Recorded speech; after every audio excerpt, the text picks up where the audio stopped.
혹시 오늘도 누군가 던진 말 한마디에 가슴이 철렁하고 내려앉지는 않으셨나요? 분명 나이도 들 만큼 들었고 산전수전 다 겪으며 단단해졌다고 생각했는데 이상하게도 마음은 자꾸만 작아지고 서운함은 불쑥불쑥 찾아오곤 합니다. 아직도 내가 수양이 부족한가? 왜 나는 이렇게 예민해서 자꾸만 마음을 다칠까? 이런 생각이 드신다면 오늘 저와 함께 조용히 대화를 나눠보시면 좋겠습니다. 당신의 잘못이 아니거든요. 그저 우리가 그동안 너무 열심히 그리고 진심으로 살아왔기 때문에 마음이 조금 지친 것뿐입니다.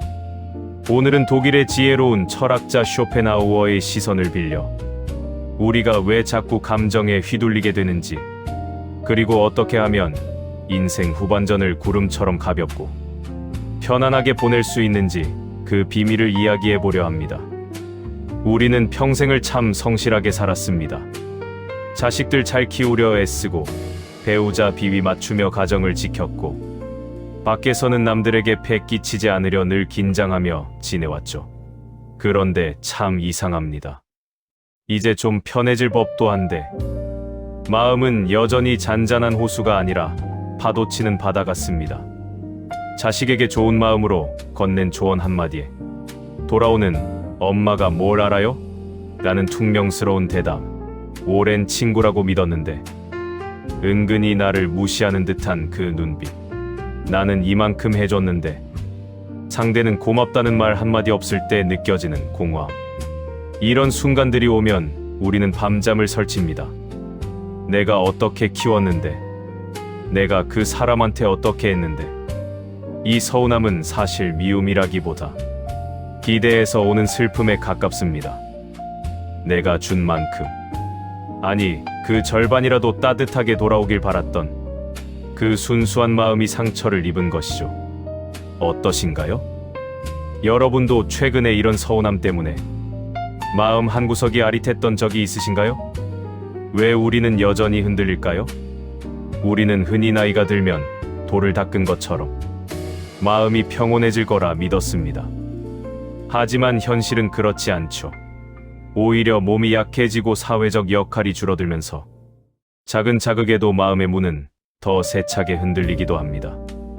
왜 우리는 나이가 들어도 감정에서 자유롭지 못할까요? 그 이유는 우리가 여전히 무언가를 움켜쥐고 있기 때문입니다.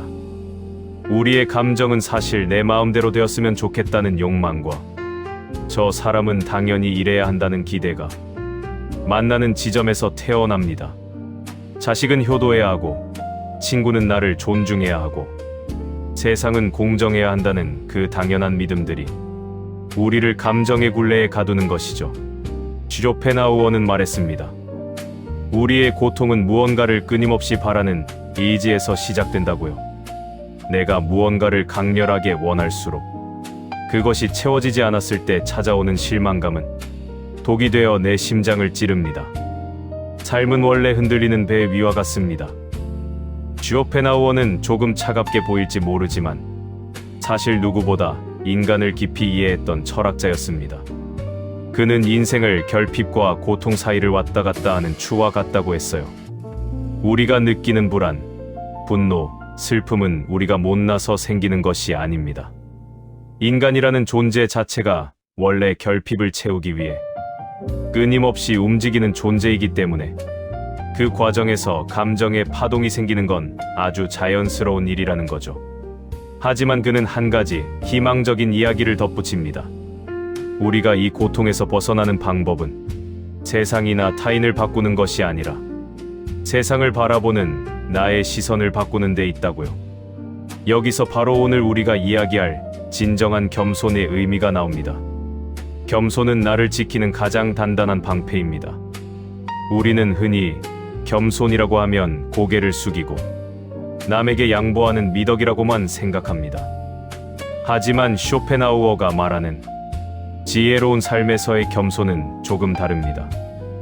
여기서의 겸손은 나를 낮추는 것이 아니라 타인에 대한 기대를 낮추는 것입니다. 저 사람이 나를 좋아해 줘야 해.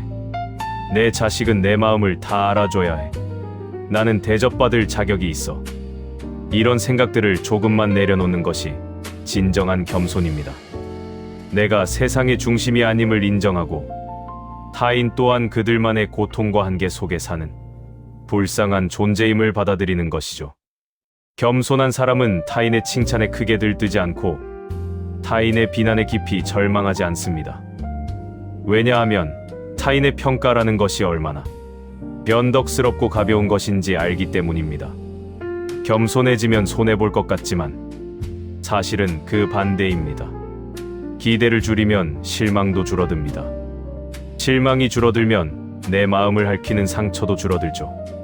결국 겸손은 남을 위한 것이 아니라 오직 나를 다치지 않게 하기 위한 최고의 지혜인 셈입니다.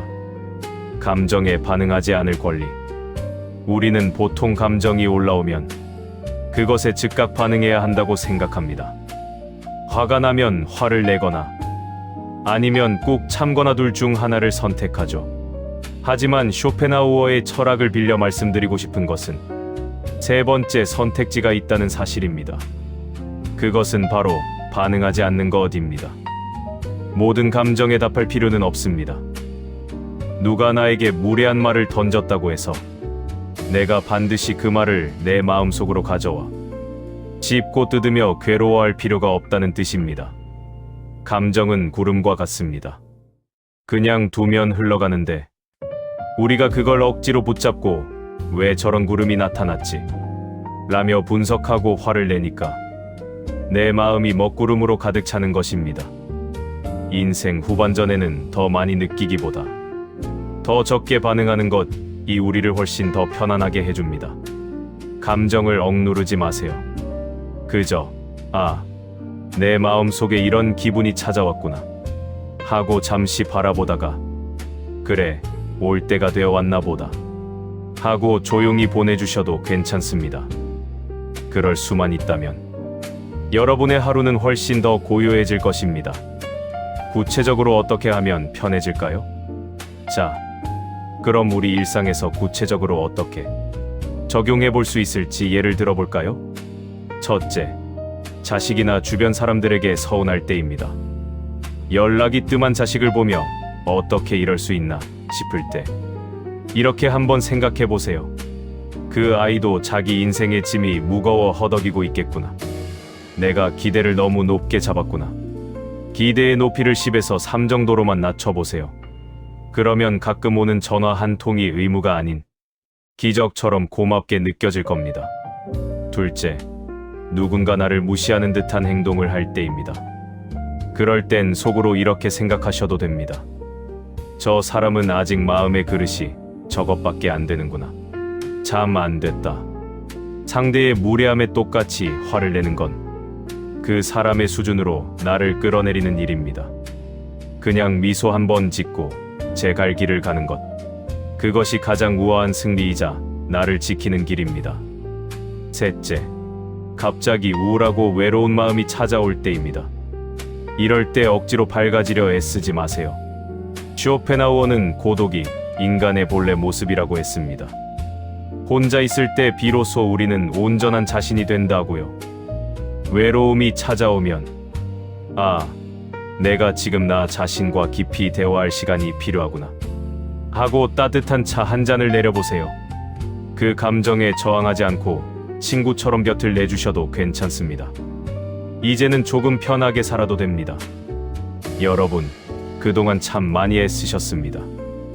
남들 시선 맞추느라, 주어진 책임 다하느라, 정작 자신의 마음이 어디서 어떻게 비명을 지르는지는 모르고 사셨을지도 모릅니다.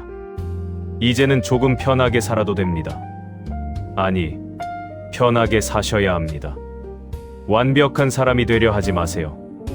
모든 사람에게 사랑받으려 하지도 마세요. 가장 소중한 것은 남의 눈에 비친 내가 아니라 오늘 하루 내가 느끼는 마음의 평화입니다. 겸손하게 기대를 내려놓고 감정의 파도가 칠 때 잠시 눈을 감고 흘려보내는 연습을 시작해보세요. 거창한 수양이 아닙니다. 그저 그럴 수도 있지, 이 또한 지나가겠지 라는 이 단순한 문장들을 가슴에 품는 것만으로도 충분합니다. 세상이 우리를 흔들어도 우리가 그 흔들림에 박자를 맞춰 춤추지 않는다면 우리는 평온할 수 있습니다. 오늘 밤은 잠자리에 들기 전 거울 속의 나를 보며 이렇게 말해주면 어떨까요? 애썼다. 그리고 오늘도 고생 많았다. 내일은 더 가볍게 살아보자. 여러분의 인생 후반전이 남을 위한 연극이 아니라 오직 여러분 자신을 위한 따뜻한 휴식이 되기를 진심으로 응원합니다. 어쩌면 인생에서 가장 위대한 승리는 아무도 나를 흔들지 못하는 고요한 마음을 갖는 것인지도 모릅니다. 긴 이야기 들어주셔서 감사합니다. 오늘도 편안한 밤 되세요.